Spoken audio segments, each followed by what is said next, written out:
The dusty frontier town of Cedar Falls buzzed with the usual activity of market day, as merchants called out their wares and families gathered supplies for the week ahead. Samuel Hayes stood at the edge of the town square, his weathered hands clutching $2 silver, watching the crowd with the quiet loneliness of a man who had spent too many years in solitude. At 35, Samuel had built a decent life for himself as a lumberjack in the hills outside town. His small cabin was sturdy, his work was honest, and he had enough money saved to live comfortably. But comfort wasn't the same as happiness, and lately the silence of his empty home had grown too heavy to bear. That's when he noticed her. A young woman sat alone near the old oak tree, partially hidden by a worn shawl that covered her head and shoulders. Her simple brown dress was patched but clean, and something about the way she held herself, so still and dignified despite her obvious poverty, caught Samuel's attention. But what truly moved him was the small hand-painted sign beside her that read, "Help needed, will work for food." Samuel had seen many people down on their luck in Cedar Falls, especially since the harsh winter had made work scarce.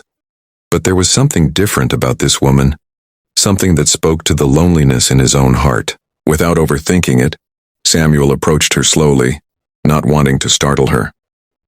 "Excuse me, miss," he said gently, his voice carrying the soft drawl that came from years of living in these mountains. "I couldn't help but notice you might be in need of assistance." The woman looked up at him, and though he couldn't see her face clearly beneath the shawl, he could sense her wariness. "I'm looking for honest work, sir," she said quietly. "I can cook, clean, tend gardens, care for animals. I'm not asking for charity."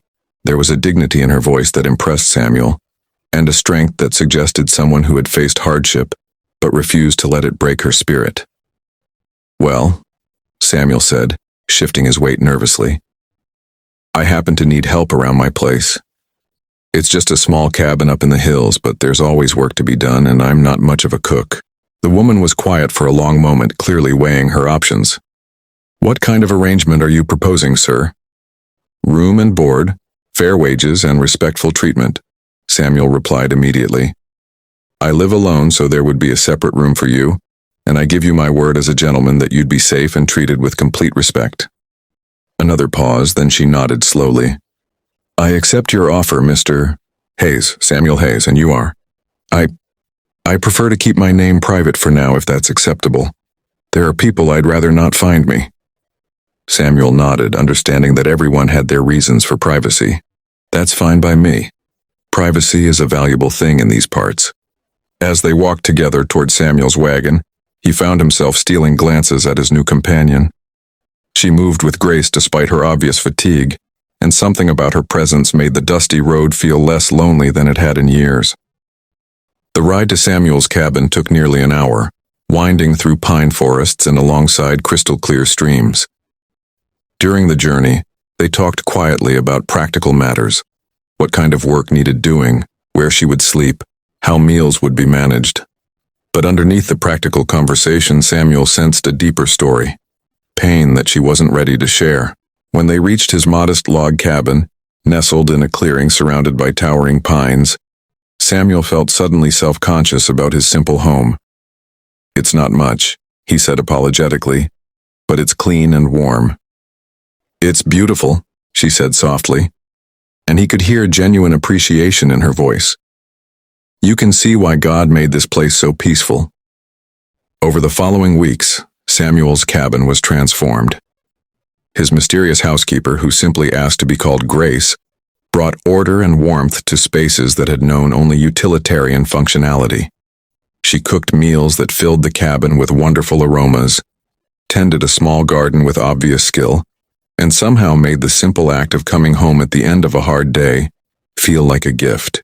But more than the domestic improvements, Grace brought something Samuel hadn't realized he was missing: companionship.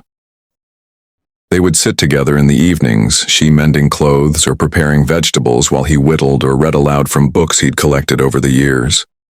They talked about everything except her past, creating a present that felt rich with possibility. Samuel found himself falling in love not just with the woman beneath the shawl, but with the life they were building together. Grace was intelligent, kind, and possessed a gentle sense of humor that made even difficult days feel manageable.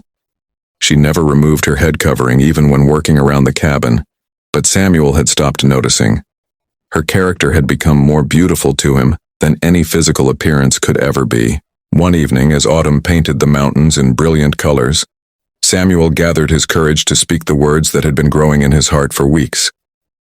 "Grace," he said as they sat together on the cabin's front porch watching the sunset paint the sky in shades of gold and crimson. "I need to tell you something." She looked at him with the quiet attention that had become so dear to him. "What is it, Samuel?" "I know we haven't known each other long, and I know you have secrets you're not ready to share, but these past weeks have been the happiest of my life." He paused, gathering his courage. "I've come to love you, not just for what you do, but for who you are. And I was wondering, would you consider becoming my wife?" Grace was quiet for so long that Samuel began to fear he had overstepped, had misread the gentle affection he thought he'd seen growing between them. Finally she spoke, her voice thick with emotion. "Samuel, you don't know who I am. You don't know what I've done or why I need to hide my face from the world. I know you're kind," Samuel said gently. "I know you work hard and care about doing things right. I know you've brought more joy into my life than I ever thought possible. That's all I need to know." Grace stood up from her chair and moved to the porch railing, her back to him. "What if I told you I was someone people would consider damaged? Someone with a past that might bring shame to your name?" "Then I'd tell you that the past is behind us, and what matters is the future we choose to build together." Slowly, Grace reached up and began to unwrap the shawl that had covered her head since the day they met. Samuel's breath caught as he saw her face for the first time, but not for the reason she expected. She was beautiful, with delicate features and kind brown eyes, but Samuel could see the faint scars that marked one side of her face, evidence of some past trauma that had clearly driven her to hide from the world. "My name is Elizabeth Rose Whitmore," she said quietly. "My husband used to beat me until one night when I tried to defend myself and he fell against the fireplace. The town blamed me for his death, said I was a murderer. I've been running ever since, hiding my face because wanted posters with my name are posted in every town." Samuel stood and moved to her side, gently taking her hands in his. "Elizabeth Rose Whitmore," he said softly. "That's the most beautiful name I've ever heard." She looked at him with wonder, tears streaming down her face. "Aren't you afraid? Ashamed to be associated with someone like me? I'm proud to know someone with the courage to defend herself and the strength to survive what you've survived," Samuel replied. "And if you'll have me, I'd be honored to spend the rest of my life making sure you never have to hide again." 6 months later, Samuel and Elizabeth were married in the small church in Cedar Falls, with half the town in attendance. The same people who had once whispered about the mysterious woman with the covered face now spoke of Elizabeth Hayes as one of the kindest, most generous souls they'd ever known. Samuel never regretted his decision to approach a stranger in need, to offer help without knowing her story. He had learned that love wasn't about perfect circumstances or flawless pasts, but about choosing to see the good in another person and having the courage to build something beautiful together. Elizabeth never forgot the man who had looked past her shame and seen her worth. In Samuel's eyes, she found not just love, but redemption, and the strength to believe that everyone deserved a second chance at happiness. Sometimes the most important decisions we make aren't based on what we know, but on what we feel in our hearts. And sometimes the most beautiful love stories begin when someone chooses kindness over judgment, hope over fear, and faith in the person someone can become rather than condemnation for who they used to be.